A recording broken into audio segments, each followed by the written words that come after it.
ভেল of টেলসে আজ শেরিডন লে ফানোর কাহিনী ম্যাডাম ক্রাউলস গোস্ট অবলম্বনে মাদাম ক্রাউল। গল্পের অনুবাদ শীর্ষেন্দু ভৌমিক। আইরিশ অলৌকিক গল্পের জগতে শেরিডন লে ফানু একটি অত্যন্ত উল্লেখযোগ্য নাম। আজ তারই একটি বিখ্যাত গল্প আপনার জন্য ভেল অফ টেলসে। শুনতে থাকুন মাদাম ক্রাউল।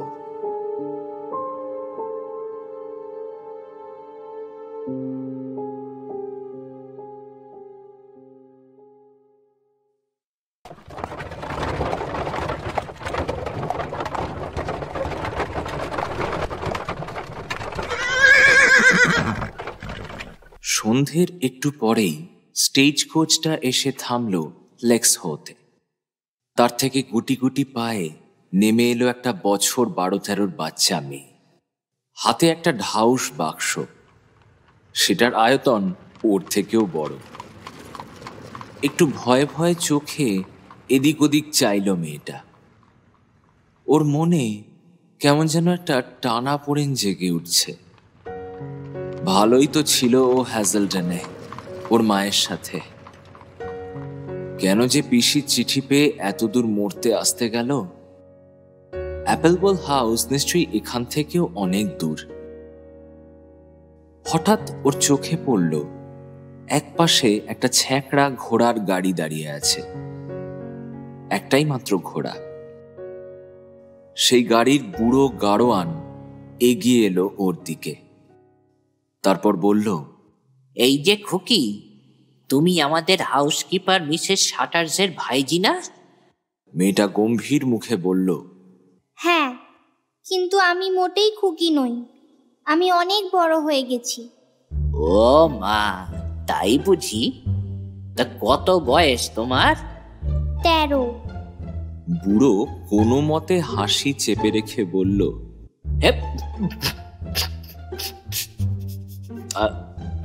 ঠিক ঠিক, তুমি তো খুকি নাও, তুমি হলে গিয়ে আমার দিদিমণি। তা বেশ, চলো দিদিমণি, আমাদের অনেকটা পথ যেতে হবে, চলো।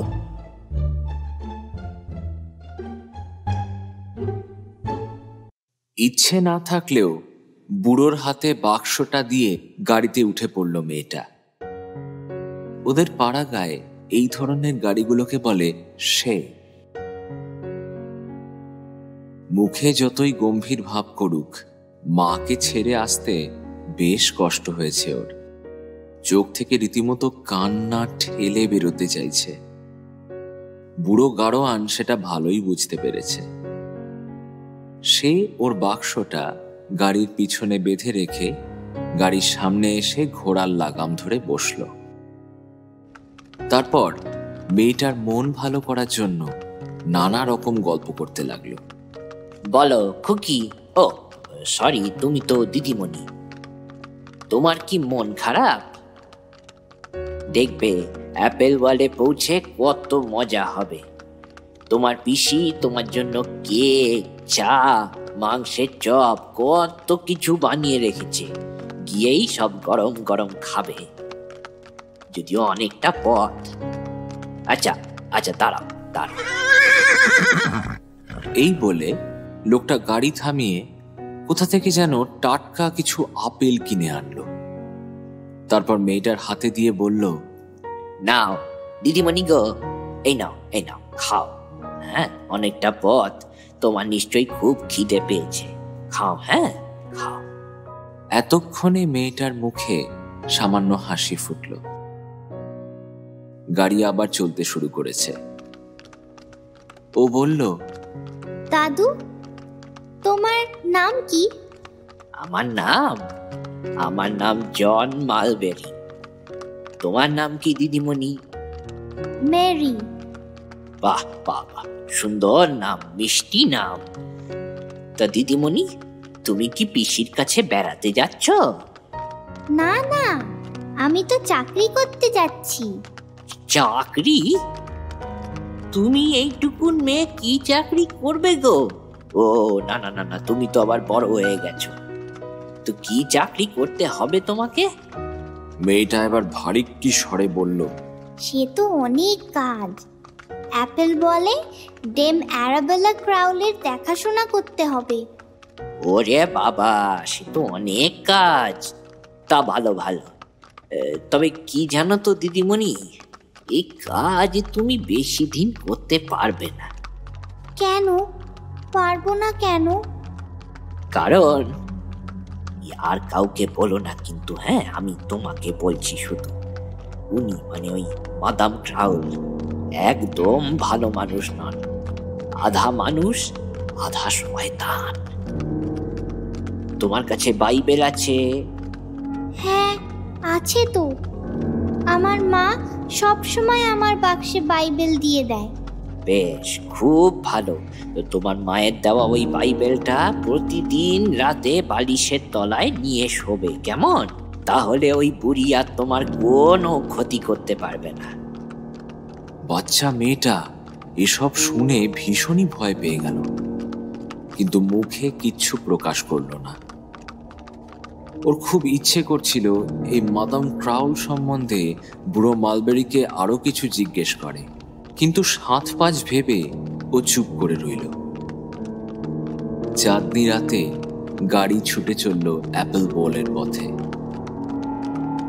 বেশ কয়েক ঘন্টা চলার পর একটা প্রকাণ্ড প্রাসাদের সামনে এসে দাঁড়ালো গাড়িটা।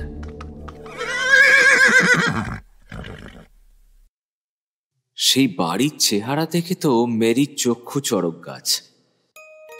যেমন বড় বাড়ি তেমনি তার চারপাশের দৃশ্য। চারদিক থেকে বড় বড় গাছের অরণ্যে ঘেরা।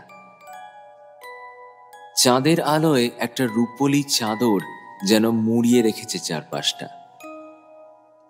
গাড়ি দাঁড় করিয়েই মালবেরি বলল, নাও গো দিদিমণি, তোমার পিসির বাড়ি এসে গেছে গো। মেরি তো অবাক। এই বাড়িতেই থাকে ওর পিসি? ও তো পিসিকে এর আগে কোনোদিন চোখেই দেখেনি। তার মানে এখন থেকে ও এখানেই থাকবে? মনে মনে বেশ একটা রোমাঞ্চ হলো ওর। মিসেস শাটার্স তার ভাইজিকে দেখে বেশ খুশি হলেন। বাহ, ভারী মিষ্টি তো মেয়েটা। ওকে আদর করে নিজের ঘরে নিয়ে এলেন তিনি। মিসেস শাটার্সের বয়স 50-এর কোঠায়। লম্বা, রোগা, একহারা চেহারা, বিবর্ণ মুখে একজোড়া উজ্জ্বল কালো চোখ। মেয়েটা খেয়াল করলো ওর পিসি এমনিতে খুব চুপচাপ মানুষ, খুব কম কথা বলেন। এই বাড়ির যিনি বর্তমান মালিক এবং এলাকার বেশ বড় জমিদার, তার নাম মিস্টার শেভেনিক্স ক্রাউল। উনি মাদাম ক্রাউলের নাতি। ভদ্রলোক এখানে থাকেন না, বছরে 2-3 বার আসেন তার ঠাকুমার ঠিক মতো দেখাশোনা হচ্ছে কিনা বা যত্নআত্তি হচ্ছে কিনা তার তদারক করতে। এই বাড়িতে সবসময় মাদাম ক্রাউলের দেখাশোনা করেন দুজন, মিসেস শাটার্স আর মিসেস মেগ ওয়াইভার্ন। মিসেস শাটার্স এই বাড়ির হাউসকিপার, আর মিসেস ওয়াইভার্ন হলেন মাদাম ক্রাউলের পার্লার মেইড। বহু বছর ধরে এই বাড়িতে আছেন তিনি। মিসেস ওয়াইভার্নকে মেরির খুব পছন্দ হলো। কি সুন্দর মোটা সোটা গোলগাল বছর 50-এর মহিলা, সবসময় হাসছেন। এক গাল হেসে তিনি মেরিকে আদর করলেন, তারপর বললেন, যাও, তুমি এখন বিশ্রাম করো, কেমন? আমরা পরে অনেক গল্প করব। মিসেস শাটার্স ভাইজিকে নিজের বেডরুমে নিয়ে এলেন যাতে ও একটু বিশ্রাম নিতে পারে।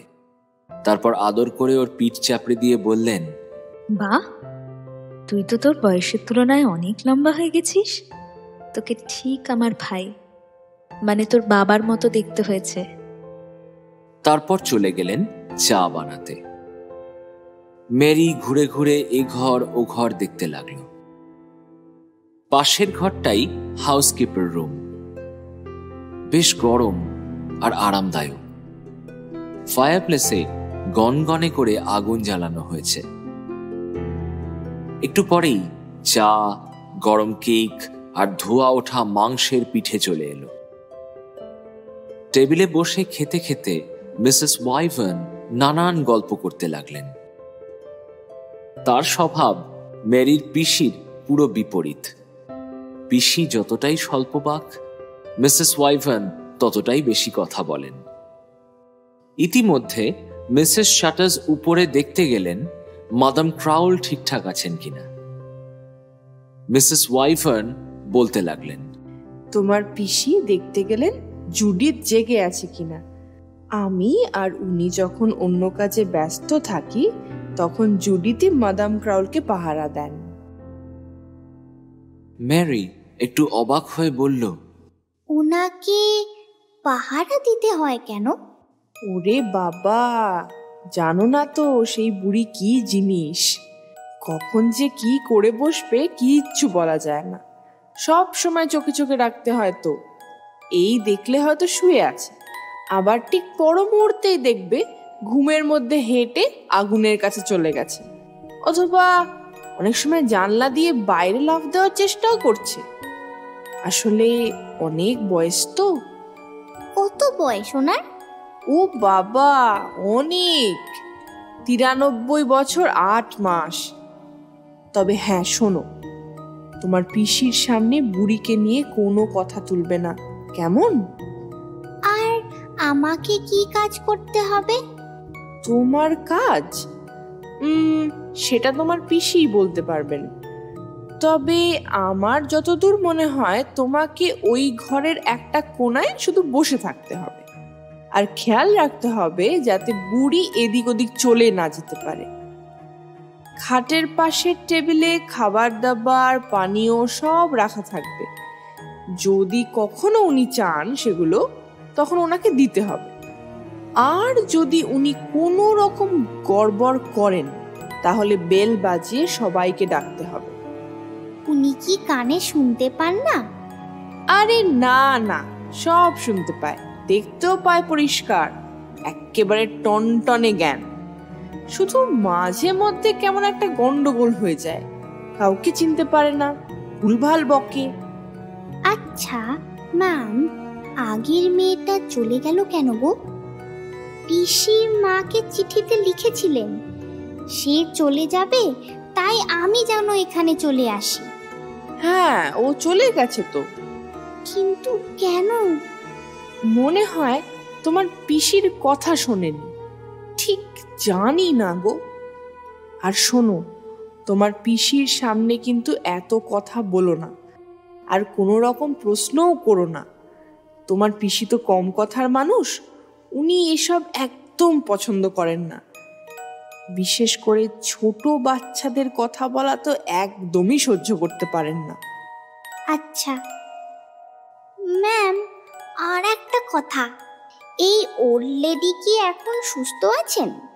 হ্যাঁ, গত কয়েক সপ্তাহ ধরে খুব একটা সমস্যা হয়নি, বেশ ভালোই রয়েছে। আমি তো বলি ওই বুড়ি জমেরও অরুচি, 100 বছরের আগে মরবে বলে তো মনে হয় না। চুপ চুপ চুপ চুপ, একদম চুপ। তোমার পিসি আসছেন। প্যাসেজে পায়ের শব্দ পেলাম মনে হলো। পিসি এসে মিসেস ওয়াইভার্নের সাথে কথা বলতে লাগলেন। ম্যারি ঘরের মধ্যে ঘুরে ঘুরে সবকিছু দেখতে লাগলো। পাশে একদিকের দেওয়ালে কাবার্ডে খুব সুন্দর সুন্দর চিনেমাটির বাসন রাখা, দেওয়ালে কত ছবি। একপাশে একটা দেওয়াল আলমারির একটা দরজা খোলা ছিল। ও দেখল সেখানে অদ্ভুত দেখতে একটা চামড়ার জ্যাকেট ঝোলানো। কি মনে হলো, ও জ্যাকেটটা হাতে নিয়ে নেড়েচেড়ে দেখতে লাগলো। কি অদ্ভুত জ্যাকেটটা, কোমরে বড় বড় স্ট্র্যাপ আর বাকল লাগানো। এই কি করছিস তুই ওখানে? পিসির গলার তীক্ষ্ণ স্বরে চমকে উঠে ঘুরে তাকালো ম্যারি। আমতা আমতা করে বলল, মানে পিসি, আমি তো জানি না এটা কি। ওর হাতে জ্যাকেটটা দেখেই মিসেস শাটার্সের মুখ যেন এক মুহূর্তের জন্য বিবর্ণ হয়ে গেল। তারপরই তার চোখে মুখে ফুটে উঠল একটা তীব্র রাগ। তিনি এগিয়ে এসে ম্যারির হাত থেকে জ্যাকেটটা ছিনিয়ে নিলেন। তারপর আরেক হাতে ওর কাঁধ ধরে ঝাঁকিয়ে বললেন, কেন হাত দিয়েছিস সেটায়? কেন হাত দিয়েছিস বল? জানিস না অন্যের জিনিসে হাত দিতে নেই? আর কখনো এ বাড়ির অন্য কোনো জিনিসে হাত দেবে না তুমি। এই বলে তিনি জ্যাকেটটা আলমারির মধ্যে তুলে রেখে দড়াম করে দরজাটা বন্ধ করে তালা দিয়ে দিলেন। বকুনি খেয়ে মেরির চোখে জল এসে গেল। মিসেস ওয়াইভার্ন ব্যস্ত হয়ে বলে উঠলেন, আহা, ও কি এভাবে বকবেন না? ও কি এত বোঝে? আর ওটাতে হাত দেওয়ায় তো কোনো ক্ষতি হয়নি। মা, তুই আমার কাছে আয় তো। মা, আয় আয় আমার কাছে আয়। আর একটুও মন খারাপ নয়, কেমন? মেরির থাকার ব্যবস্থা করা হয়েছে উপরে, মাদাম ক্রাউলের ঘরের ঠিক পাশের ঘরে। মিসেস ওয়াইভার্ন রাতে মাদাম ক্রাউলের ঘরেই এক পাশের আরেকটা খাটে থাকেন। রাতে হঠাৎ দরকার পড়লে যাতে সঙ্গে সঙ্গে মেরিকে ডেকে নেওয়া যায়, তার জন্যই এই ব্যবস্থা। সেই রাতে বুড়ি ভীষণ জ্বালাতন করছিল। সারাক্ষণই যেন একটা তিরিক্ষি মেজাজ। একবার পোশাক পরিয়ে দিতে চাইলে পরতে চায় না, আবার পরা থাকলে সেটা খুলতে দিতে চায় না। মেরি সবার মুখে শুনেছে এই বুড়ি নাকি এককালে অসাধারণ সুন্দরী ছিল, যদিও এখনকার কর্মচারীদের কেউই তাকে তার যৌবনে দেখেনি। এই বুড়ির নাকি রকমারি পোশাকের খুব শখ ছিল। মিসেস ওয়াইভার্ন তো বলেছেন, বুড়ির যা দামি দামি পোশাক রয়েছে সব এক করলে নাকি প্রায় ৬-৭টা দোকান খুলে ফেলা যায়। বিছানায় শুয়েও মেরির ঘুম এলো না। একে নতুন জায়গা, তার উপর আবার রাতে চা খাওয়ার অভ্যেস নেই। কিন্তু এখানে পিসির মুখের ওপর তো কিছু বলতে পারে না, তাই বাধ্য হয়েই চাটা খেতে হয়েছে। শুয়ে শুয়ে ও শুনল মিসেস ওয়াইভার্ন মাদাম ক্রাউলের সাথে কথা বলছেন, যদিও মাদাম ক্রাউলের গলা একটুও পাওয়া গেল না। এই বাড়ির সবকটা কাজের লোক সারা দিন রাত্রি বুড়িকে একেবারে তোলা তোলা করে রাখে। যতই হোক, বুড়ি সবাইকে মোটা টাকা মাইনে তো দেয়।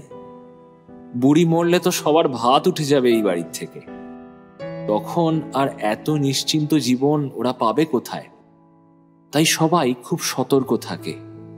আর যাই হোক, বুড়ির শরীরের যেন কোনো রকম কোনো ক্ষতি না হয়। সপ্তাহে 2 দিন ডাক্তার এসে বুড়িকে দেখে যায়। প্রতিবার চেক আপ করার পর ডাক্তার একটা কথাই সবাইকে বলে যান, বুড়ি যাই করুক বা বলুক না কেন, কেউ যেন ওনাকে কোনোভাবে উত্তেজিত না করে। তাকে সবসময় খুশি রাখতে হবে, কারণ উত্তেজনা বুড়ির পক্ষে ভীষণ ভীষণ ক্ষতিকর। সেই দিন সারা রাত তাই বুড়ি নিজের মর্জি মতো পোশাক পরেই শুয়ে রইল। পরের দিন সারা দিনে বুড়ির কোনো সাড়া শব্দ বা গলা পাওয়া গেল না। মেরি পাশের ঘরে বসে দিনভর সেলাইয়ের কাজ করল। একবারের জন্যেও মনে হলো না যে পাশের ঘরে জীবিত কোনো মানুষ রয়েছে। রাতের খাওয়ার পর মিসেস শাটার্স ওনার ভাইজিকে বললেন, যাও, আগামী 1 ঘন্টা তোমার ছুটি। তুমি বাইরের বাগান থেকে হেঁটে এসো তো। সারাদিন সেলাইয়ের কাজ করলেও মেরির মনটা খুব খারাপ ছিল। বাড়ির জন্য মন কেমন করছিল। মায়ের কথা মনে পড়ায় কান্নাও পাচ্ছিল খুব। তাই এখন বড় বড় গাছের ছায়ায় একা একা হাঁটতে হাঁটতে ওর মনটা বেশ শান্ত হয়ে আসছিল। ফিরে এসে ও দেখল সব ঘরে মোমবাতির আলো জ্বালানো হয়েছে। ও তখন নিজের ঘরে এসে বসল। পাশে মাদাম ক্রাউলের ঘরে এখন ওর পিসি রয়েছেন। এই প্রথমবার ও মাদাম ক্রাউলের গলা স্পষ্ট শুনতে পেল। কেমন যেন অদ্ভুত একটা শব্দ গলায়। হঠাৎ করে শুনলে মনে হয় যেন কোনো কর্কশ গলার পাখি ডাকছে বা কোনো জন্তুর গলার শব্দ। ঠিক মানুষ মানুষ মনে হয় না। প্রায় মিনিট 20 পরে মেরি যখন টেবিলে বসে ঈশপের গল্পের বইটা পড়ছে, তখন একটা আওয়াজ পেয়ে ও দরজার দিকে তাকিয়ে দেখল ওর পিসি খুব সন্তর্পণে ঘরে ঢুকছেন। ঠোঁটে আঙ্গুল দিয়ে ওকে ইশারা করে খুব চাপা স্বরে বললেন, অনেক কষ্টে ওনাকে ঘুম পাড়িয়েছি, একদম চুপচাপ থাকবি, একটাও শব্দ যেন না হয়, তাহলেই জেগে যাবে। আমি জলদি নিচে গিয়ে 1 কাপ চা খেয়ে আসি। হ্যাঁ, একটু পরেই আমি আর মিসেস ওয়াইভার্ন উপরে চলে আসব, তখন তুই নিচে যাস। এই বলে তিনি নিচে চলে গেলেন। মেরি বসে বসে বইটা পড়তে লাগল। চারিদিক নিস্তব্ধ, কোথাও কোনো শব্দ নেই। কিছুক্ষণ পর ওর কেমন যেন একটা ভয় ভয় করতে লাগলো। ভয় কাটাতে ও বইটা সামান্য শব্দ করে পড়তে লাগলো। কাক ও শিয়াল। একদিন এক কাক এক খণ্ড মাংস নিয়ে সবে গাছের ডালে এসে বসেছে। এমন সময় এক শিয়াল গাছতলায় উপস্থিত হলো। কাকের মুখে 1 খণ্ড মাংস দেখতে পেয়ে শেয়ালের জিভে জল এসে গেল। কিছুক্ষণ পর বইটা বন্ধ করে রেখে উঠে ঘরময় পায়চারি করতে লাগল। এমন সময় ওর হঠাৎ মনে হলো, যাই গিয়ে মাদাম ক্রাউলের কাছ থেকে একবার ঘুরে আসি। এই ভেবে ও দরজার কাছে এসে আস্তে করে হাতলটা ঘুরিয়ে দরজাটা খুলল। তারপর উকি দিল পাশের ঘরে। ঘরটা বিশাল বড়। ঘরের ঠিক মাঝখানে একটা অতিকায় পালঙ্ক, যার 4 কোণায় 4টে মোটা মোটা ছত্রি। এগুলোকেই বোধহয় 4 পোস্টার বেড বলে। চারিদিকে সিল্কের পর্দা দিয়ে ঢাকা। ছত্রি আর পর্দার মাথা প্রায় সিলিং এ গিয়ে ঠেকেছে। ঘরের একপাশে দেওয়ালে একটা বিরাট আয়না। এত বড় আয়না ও জীবনে আগে কোনোদিন দেখেইনি। এই ঘরের আলো অন্যান্য ঘরের থেকে অনেক বেশি। মেরি গুনে দেখল ঘরে মোট 21টা মোমবাতি জ্বলছে। ঘরের ভিতর পা টিপে টিপে ঢুকে পড়ল ও। ঘরের মধ্যে একটা দম বন্ধ করা নিস্তব্ধতা। ভিতরের বাতাস যেন অজানা কোনো দীর্ঘশ্বাসে ভারী হয়ে আছে। খুব সন্তর্পণে ঘরের 4 ধারে একটা পাক দিয়ে এলো। বিছানার দিক থেকে শ্বাস প্রশ্বাস বা নাক ডাকার শব্দ কিছুই ভেসে আসছে না। মাদাম ক্রাউল কি সত্যি ঘুমিয়ে আছেন? এতখানি নিঃশব্দে মানুষ ঘুমোতে পারে? কিন্তু যদি যদি ঘুমের মধ্যে কিছু হয়ে থাকে? এত বয়স ওনার, কিছুই তো বলা যায় না। কোনো অঘটন ঘটল না তো? ও দেখবে নাকি একবার বিছানার পর্দাটা সরিয়ে? খানিক ইতস্তত করে ও খাটের পাশে এসে দাঁড়াল। এভাবে ওর এখানে আসাটা কি ঠিক হলো? অবশ্য ভুল কিসের, ও তো ভালোর জন্যই দেখতে চাইছে। কর্তব্যবোধের পাশাপাশি ওর শিশু মনকে আচ্ছন্ন করে ফেলছে একটা তীব্র কৌতূহল।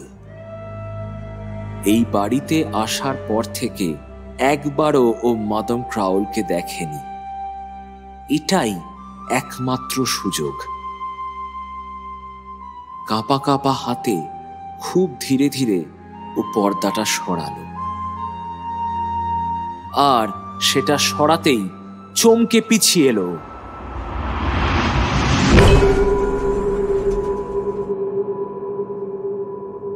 এক মুহূর্তের দেখায় ও ভীষণ রকম ঘাবড়ে গেল।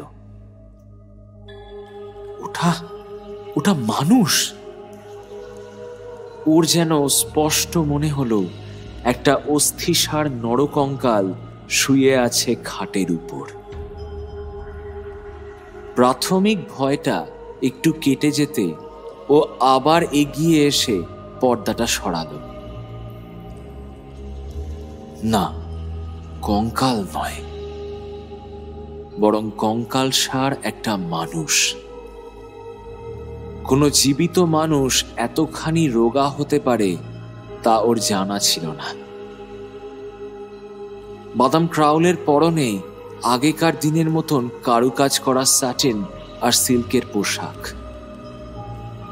শরীরের অনাবৃত অংশ সাদা, ফ্যাকাশে, বিবর্ণ। মাথায় বেশ বড়সড় একটা পরচুলা পরানো। সারা মুখে অজস্র বলি রেখা। তার উপর রীতিমতো যেন মেকআপ করা হয়েছে। গলায় স্নো পাউডার থেকে গালের রুজ কিছুই বাদ নেই। চোখের পাতা আধ বোঝা, পায়ে লাল উলের মোজা। মেরির চোখ আটকে গেল বুড়ির হাতে। কি বড় বড় লম্বা লম্বা নখ! নখের মাথাগুলো সরু আর ধারালো। আগেকার দিনের মহিলারা কি তাহলে এরকম বড় বড় নখ রাখতেন? কেমন যেন আবিষ্টের মতো দাঁড়িয়ে রইল মেরি। এক দৃষ্টে চেয়েই আছে ঘুমন্ত মুখটার দিকে। এমন সময় ওকে হঠাৎ ভয়ানকভাবে চমকে দিয়ে নড়ে চড়ে উঠল মাদাম ক্রাউলের শরীরটা। তারপর ঘুমের মধ্যেই তীক্ষ্ণ খ্যানখ্যানে স্বরে চেঁচিয়ে উঠলেন মাদাম ক্রাউল। কি বললি তুই? কি বললি তুই? আমি ছেলেটাকে খুন করেছি। তোর এত বড় সাহস! তোর জীব আমি টেনে চিরে ফেলবো, তোর জীব আমি টেনে। তারপরেই এক ঝটকায় উঠে বসল বুড়ি। মেরি ভয়ের চোটে লাফিয়ে প্রায় হাত তিনেক পিছিয়ে এলো। বুড়িও খাট থেকে প্রায় লাফিয়ে নামলো মেঝের উপর। না, পড়ে গেল না কিন্তু, বরং ঝুঁকে পড়া শরীর নিয়ে ধারালো নখ বাগিয়ে শটান এগিয়ে আসতে লাগলো মেরির দিকে। সে এক বিভৎস দৃশ্য। বুড়ির মুখ দিয়ে লালা গড়াচ্ছে। কোঁচকানো ঠোঁটের ফাঁক দিয়ে দেখা যাচ্ছে মাড়ির উপর ঝুলতে থাকা কয়েকখানা মাত্র দাঁত। মেরির মনে হলো যেন একটা মৃতদেহ হঠাৎ জেগে উঠে এগিয়ে আসছে ওরই দিকে। মুখে সেই একই কথার পুনরাবৃত্তি। কি বললি তুই? কি বললি তুই? আমি ছেলেটাকে খুন করেছি। তোর এত বড় সাহস! তোর জীব আমি টেনে চিরে ফেলবো, তোর জীব আমি টেনে। ভয়ে পিছিয়ে যেতে লাগলো মেরি। ওর দৌড়ে পালানোর শক্তিটুকুও যেন লোপ পেয়েছে। পিছতে পিছতে ওর পিঠ ঠেকে গেল দেওয়ালে। মাদাম ক্রাউলের হাত এগিয়ে আসছে ওর গলা লক্ষ্য করে। তার চোখে একটা হিংস্র লোলুপ দৃষ্টি। ঘর ভর্তি মোমের আলো সেই চোখে প্রতিফলিত হয়ে তাকে আরো বিভৎস করে তুলেছে। তাতে প্রতিহিংসার আগুন স্পষ্ট। একেবারে শেষ মুহূর্তে কোনো রকমে ছিটকে গিয়ে দরজাটা খুলে ফেলল মেরি। তারপর প্রাণপণে দৌড় লাগালো সিঁড়ি বেয়ে নিচের দিকে।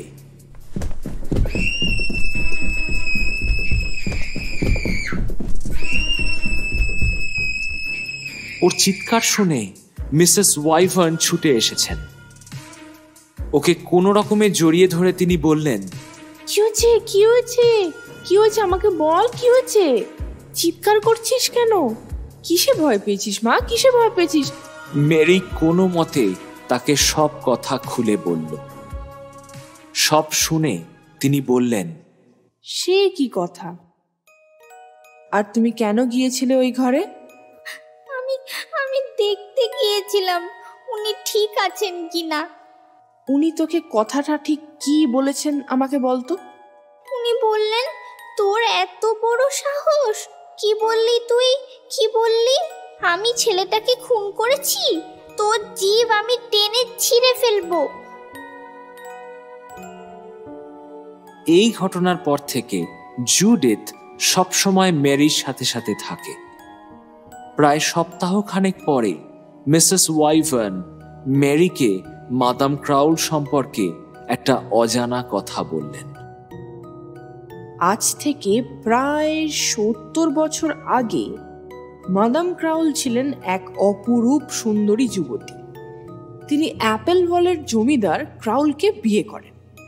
ভদ্রলোকের আগের পক্ষে স্ত্রী মারা গিয়েছিলেন, আর তার আগের পক্ষে বোধহয় 9-10 বছরের একটা ছেলেও ছিল।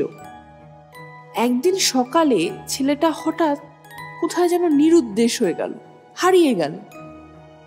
প্রথমে সবাই ভেবেছিল ও হয়তো আশেপাশে কোথাও ঘুরে বেড়াচ্ছে বা দারোয়ানের কটেজে খাওয়া দাওয়া করছে। এরকম ও মাঝে মাঝেই করত। কিন্তু সন্ধ্যা পেরিয়ে গেলেও ও যখন আর বাড়ি ফিরল না, তখন চারিদিকে খোঁজ পড়ে গেল। অনেক খোঁজার পর লেকের ধারে বুনো ঝোপের তলায় ওর মাথার টুপিটা খুঁজে পাওয়া গেল। সবাই ধরে নিল ও হয়তো জলে ডুবেই মরেছে। আর ওই লেকের জল এতই গভীর যে একবার কেউ ডুবলে খুঁজে পাওয়া দুষ্কর। ফলে আইনি মতানুসারে ক্রাউল পরিবারের সমস্ত সম্পত্তির উত্তরাধিকারী হলেন আমাদের এই মাদাম ক্রাউলের নিজের সন্তান।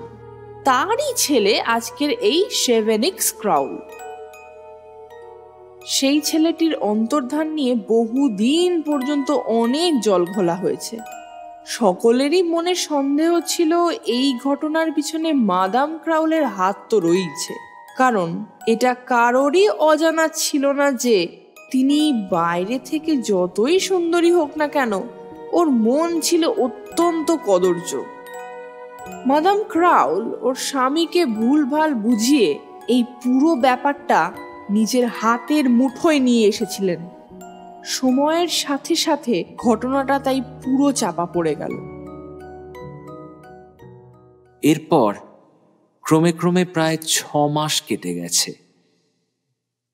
তখন শীতকাল। একদিন হঠাৎ মাদাম ক্রাউলের শরীর বাড়াবাড়ি রকমের খারাপ হয়ে পড়ল। ডাক্তার এসে দেখে বললেন যে আর হয়তো কোনো আশা নেই। আজ থেকে 15 বছর আগে মাদাম ক্রাউলের মাথাটা যেমন হঠাৎ খারাপ হয়ে গিয়েছিল, এবারেও হয়তো সেরকমই হতে চলেছে। আবারও হয়তো আগের মতো তাকে স্ট্রেইট জ্যাকেট পরিয়ে রাখতে হতে পারে।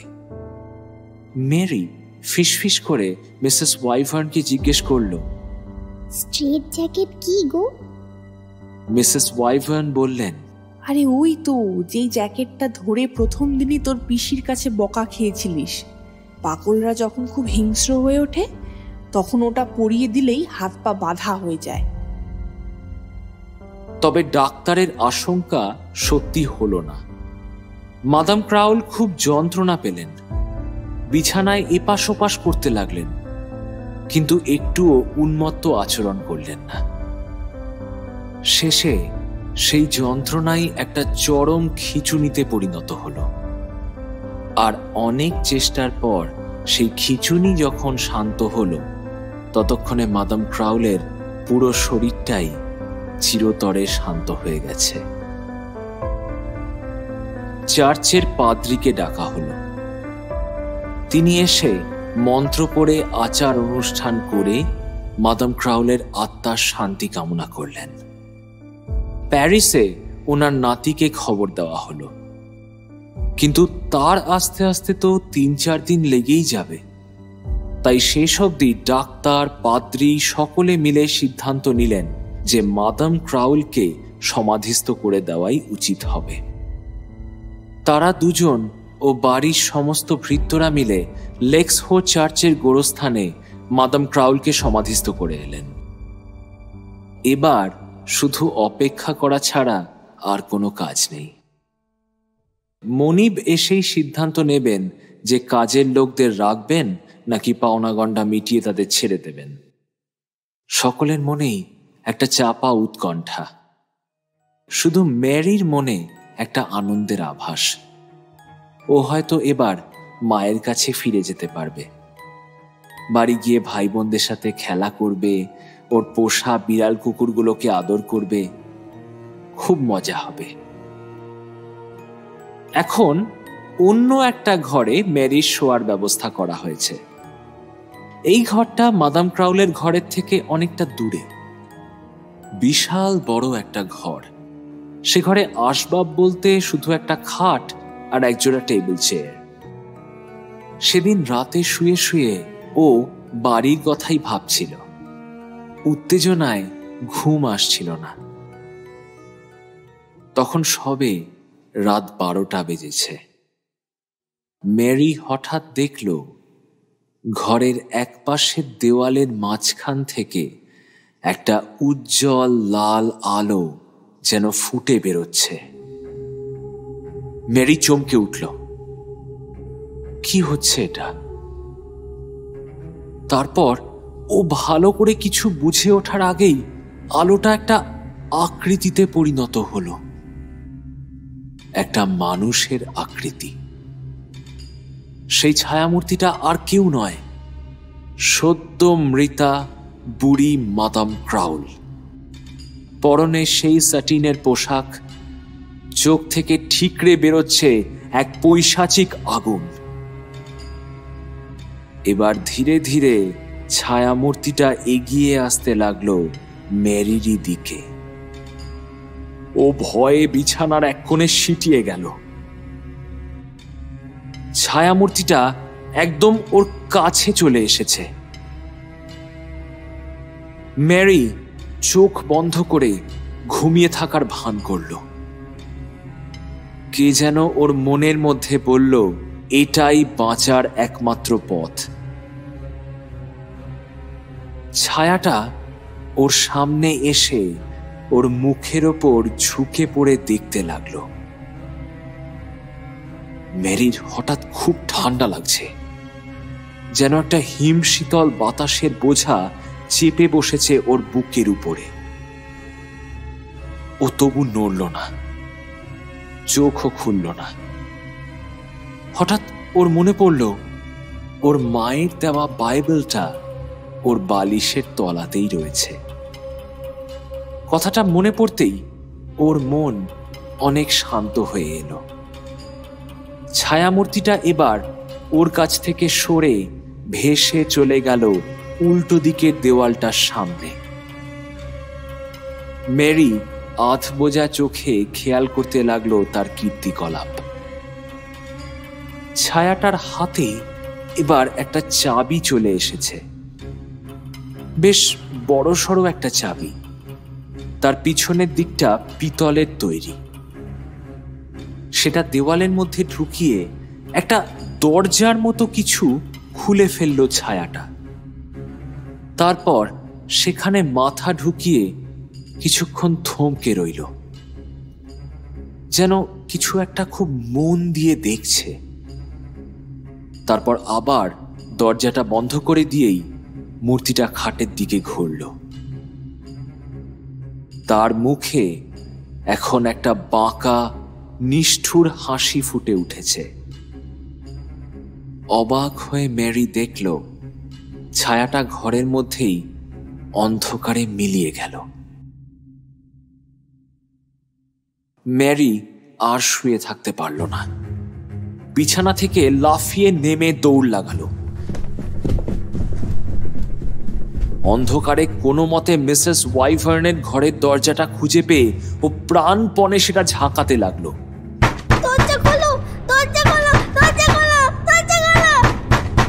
মিসেস ওয়াইভার্ন তো প্রথমে ভয়ই পেয়ে গিয়েছিলেন, তারপর দরজা খুলে মেরিকে ওই রকম ভীত সন্ত্রস্ত অবস্থায় দেখে ভীষণ অবাক হলেন।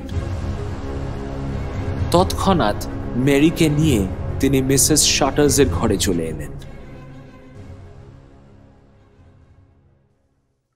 মিসেস শাটার্স মেরিকে ধরে এনে তার সামনে একটা টুলের উপর বসালেন। মেরি ভেবেছিল ওর পিসি বোধহয় খুব রাগ করবেন বা বকা দেবেন, কিন্তু পিসি রাগ তো করলেনই না, বরং খুব আদর করে মেরিকে জিজ্ঞেস করলেন, কিচ্ছু ভয় নেই মা, এবার বল তো আমাকে, কি দেখেছিস তুই? মেরি সব কথা খুলে বলল। সব শুনে চমকে উঠে মিসেস শাটার্স বললেন, কি বললি? হাতে চাবি ছিল? বড় চাবি? হ্যাঁ, এত বড় চাবি, পিছনে পিতলের হ্যান্ডেল। পাশের দেওয়ালের কাবার্ডটা খুলে একটা জিনিস বার করে এনে মেরিকে দেখিয়ে পিসি বললেন, দেখ তো, এইরকম চাবি। মেরি অবাক হয়ে দেখল তার পিসির হাতে অবিকল সেই ভূতের হাতের চাবিটার মতনই একটা চাবি। হ্যাঁ হ্যাঁ, এটাই তো, এইটাই তো সেই চাবিটা। তাহলে এই ব্যাপার। শোন মা, আমাদের মনিব যিনি, উনি দুপুর 12টার মধ্যেই এসে পড়বেন। আমি তোকে ওনার কাছে নিয়ে যাব। তুই যা যা দেখেছিস সব খুলে বলবি ওনার কাছে। মেরি একটু ঘাবড়ে গিয়ে বলল, আমি কি কিছু ভুল করেছি? উনি কি আমাকে বকবেন? ও মা, না না, বকবেন কেন? উনি খুব ভালো লোক। আর আমার মনে হয় যা যা হচ্ছে তারপর তোর আর এখানে থাকাটা ঠিক হবে না। উনি তোর সব মাইনে দিয়ে দেবেন। তারপর আজ বিকেলেই বরং তুই বাড়ি চলে যা। তুই যদি চাস আমি পরে তোর আরেকটা ভালো চাকরির ব্যবস্থা করে দেবো খন। বাড়ির কথা শুনেই মেরির মনে বেশ আনন্দ হলো। মিসেস শাটার্স ভাইজির ব্যাগপত্র সব গোছগাছ করে দিলেন। পথে যাতায়াতের খরচা হিসেবে নিজের থেকে ওকে 3 পাউন্ড দিলেন। দুপুর 12টার মধ্যেই স্কোয়ার ক্রাউল অ্যাপেল ওয়ালে এসে পৌঁছলেন। ভদ্রলোকের বয়স বছর 30 হবে, কিন্তু খুব রাশভারী ধরনের মানুষ। মেরি তো প্রথমে ওনার সামনে যেতে খুবই ভয় পাচ্ছিল। তারপর উনি যখন আদর করে ওকে কাছে ডেকে নিলেন, তখন ও গুটি গুটি পায়ে এগিয়ে এলো। এসো মা, বসো, কোনো ভয় নেই। এবার আমাকে বলো তো, তুমি কি দেখেছো? সব খুলে বলো আমায়। মেরি তাকে সব কথা খুলে বলল। সব শুনে স্কোয়ার ক্রাউল বললেন, মিসেস শাটার্স, আপনার ভাইজি যে জায়গাটার কথা বলছে সেটা আমি চিনি। আমার বয়স যখন 10 বছর, তখন এই বাড়ির দারোয়ান আমাকে বলেছিল যে ওখানে একটা খুপড়ি ঘর ছিল। আমার বাবার আমলে ওখানে প্লাস্টার তুলে দরজাটা বন্ধ করে দেওয়া হয়। মেরি সম্ভবত আমার স্বর্গতা ঠাকুমাকে ওই ঘরটাই খুলতে দেখেছে। আপনি একটা কাজ করুন, একটু শক্ত সমর্থ চাকর বাকর যারা আছে তাদেরকে ডাকুন, শাবল আর গাইতি নিয়ে আসতে বলুন। দেওয়ালটা ভাঙতে হবে। সবাইকে নিয়ে মেরি শোবার ঘরের দিকে এলেন স্কোয়ার ক্রাউল। মেরি জায়গাটা দেখিয়ে দিতেই দেওয়াল ভাঙার কাজ শুরু হলো।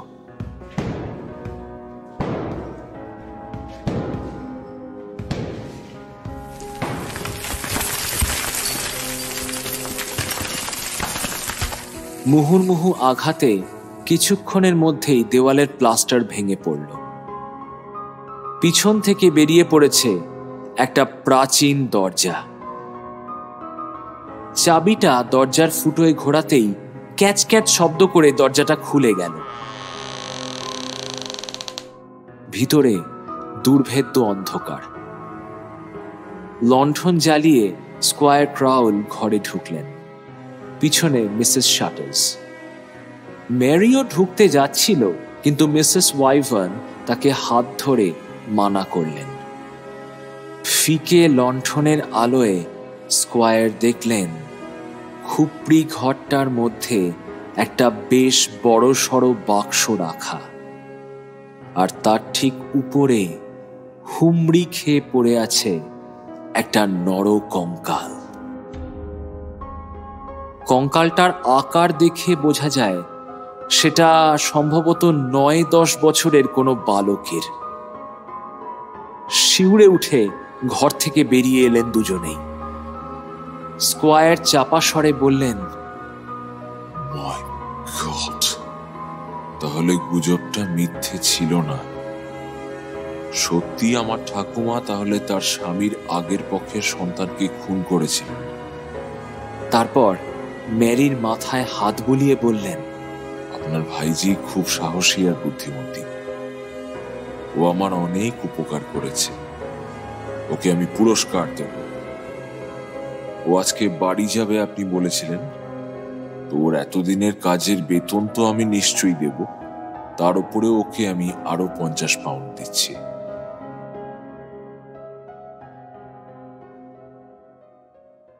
এই ঘটনার ঘণ্টাখানেক পরেই মালবেরির সাথে গাড়িতে করে বাড়ির পথে রওনা দিল ম্যারি। ওর মনে এক রাশ আনন্দ। ও মায়ের কাছে ফিরছে সেই জন্য তো বটেই, তাছাড়া ও বই পড়তে ভালোবাসে শুনে নিজের লাইব্রেরি থেকে স্কোয়ার ক্রাউল ওকে এক গুচ্ছ ছবির বই আর গল্পের বই দিয়েছেন। সেই বই পড়তে পড়তেই বাড়ির পথে চলেছে ম্যারি। কিন্তু মাঝে মাঝেই ওর মনে পড়ছে মাদাম ক্রাউলের কথা। কি সাংঘাতিক মানুষ ছিলেন এই মাদাম ক্রাউল। বাচ্চাটাকে ওই ঘরের মধ্যে বন্ধ করে না খেতে দিয়ে খুন করেছিলেন তিনি, আর ওর টুপিটাকে লেকের ধারে ফেলে এসেছিলেন যাতে সবাই ভাবে বাচ্চাটা লেকে ডুবে মারা গেছে।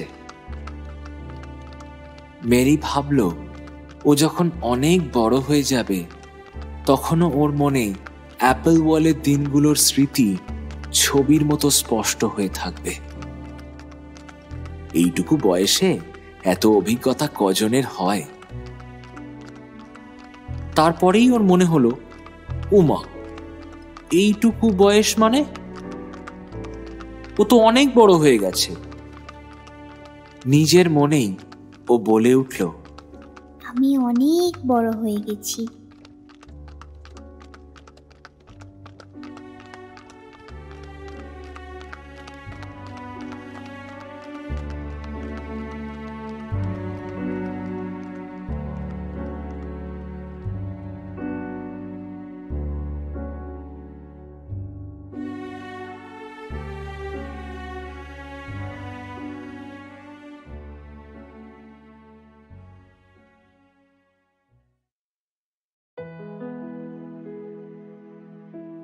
শেষ হলো আমাদের আজকের গল্প মাদাম ক্রাউল। গল্পের অনুবাদ, প্রোডাকশন ও সাউন্ড ডিজাইন আমি শীর্ষেন্দু ভৌমিক। মেরি, মিসেস ওয়াইভার্ন এবং মাদাম ক্রাউলের চরিত্রে স্বাগতা সাহা, মিসেস শাটার্সের চরিত্রে সায়ন্তনী রায়, জন মালবেরি, স্কোয়ার শেভেনিক্স ক্রাউল এবং গল্পের কথক আমি শীর্ষেন্দু ভৌমিক। গল্পের পোস্টার ডিজাইন অভিব্রত সরকার। গল্পটা আপনাদের কেমন লাগলো তা অবশ্যই আমাদের কমেন্ট করে জানান, এবং যদি ভালো লেগে থাকে তাহলে অবশ্যই লাইক করুন, শেয়ার করুন, এবং আপনি যদি আমাদের চ্যানেলে নতুন হয়ে থাকেন তাহলে প্লিজ সাবস্ক্রাইব করুন। আগামী সপ্তাহে রবিবার সন্ধে 6টায় ভেল অফ টেলস ফিরে আসবে তার পরবর্তী গল্প নিয়ে। ভালো থাকবেন, ধন্যবাদ।